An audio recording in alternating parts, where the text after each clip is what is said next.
Ahead with our next entry here. Next up here is Sammy, followed by Isaac.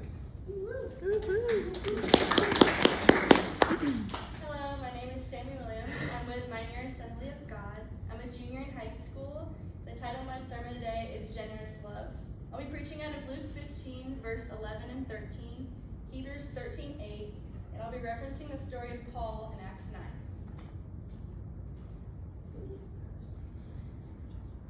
Raise your hand if you ever felt like you've disappointed somebody. See, it doesn't matter who you are, where you've been, or where you're going. We've all felt like we've disappointed somebody at some point in our life. And a story in the Bible I think relates to this is the parable of the lost son. This can be found in Luke 15, starting in verse 11 today. So to give some context, the father had just given a share of his money to his youngest son. And in verse 13 it says, not long after that, the younger son got together all that he had, and he set off for a distant country where there he squandered his wealth in wild living. In fact, the son went out and took all his father's money. He went and spent it to try to find satisfaction in worldly, wild things. But just like anybody that tries to find satisfaction in worldly things, he begins to be in need. In fact, so much in need, nobody will help him, and he hungers for food. So the only thing the son can think to do is to go back to his father. But he's thinking, I must be such a disappointment to my father. I mean, why should he accept me back after all of these failures I've had? But the son has no choice but to go back, as this is his only choice. He says, well, maybe, just maybe, my father will have just enough grace so I can be a slave on his farm. But we keep reading and we see that the father does not neglect or turn away his son. But the father actually celebrates his lost son returning. See, and I relate to this story pretty heavily. A few years ago, I struggled really bad with self-hatred. The enemy fed me so many lies about my life, and I believed every single one of them. But I remember one night so vividly. I was standing there ready to go do my usual worldly, comforting routine that would leave scars all over my body, and I heard God speak.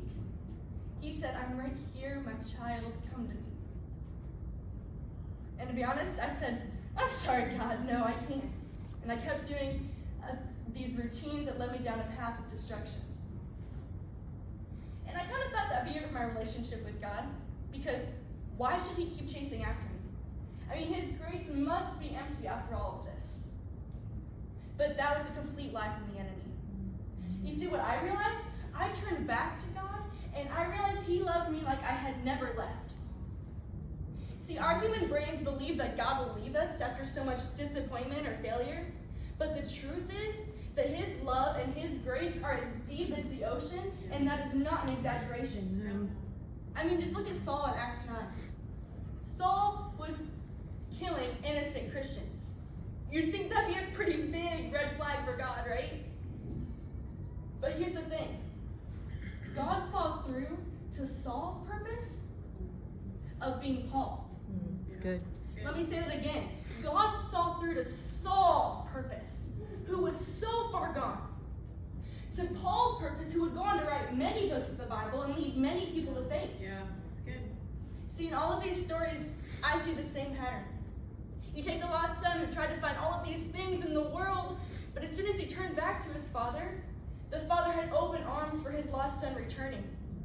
You take Saul, who was killing God's people, but he still had a purpose and a plan. And for me, man, I was exhausted in self-hatred. Little lies that the enemy fed to me. But whenever I turned back to my father, he loved me like I had never left. Hebrews 13:8 says, Jesus Christ is the same, yesterday, today, and forever. See, in all of our lives, God is saying, I'm right here, my child, come to me. But truthfully, it's always going to be our choice whether we'll finally step into the plan, purpose, and amazing future the Lord has for us, or if we'll continue deciding for God that we're too much of a disappointment, too heavy of a burden, or not enough for him to continue pouring his love out in our lives. Good. So, would you keep your worldly routine that might be comfortable?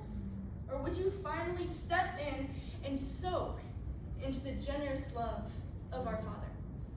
Thank you.